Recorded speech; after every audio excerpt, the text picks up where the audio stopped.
So, nakatikim ka ba ng soap number 5? Oh, di ba? So, this is our recipe for today's video.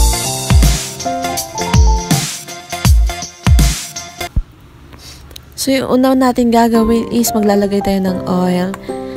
Of course, kasi magigisa tayo. Unahin natin yung ating bawang. And kapag golden brown siya, ilagay na rin natin yung sibuyas. Huwag natin kalimutan yung luya. And ito na yung ating gagamitin para sa ating soup number 5. Sobrang dali lang pala siyang gawin, guys. And noon, nakatikim na ako. First time kong tumikim nung nag-OJT pa ako kasi mahilig yung aking kasama sa opisina.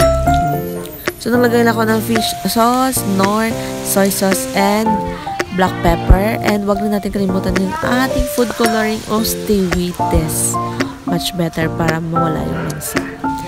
And lagyan natin ng tubig para palambutin muna natin yung ating karni-karni dyan o lamang loob. Alam niyo naman siguro yung sikreto na nilalagay sa soup number 5, no? So, ito na ang ating other part. O, diba? So, wag na natin kalimutan yung ating seasonings and sili para merong anghang. Gusto mo yan?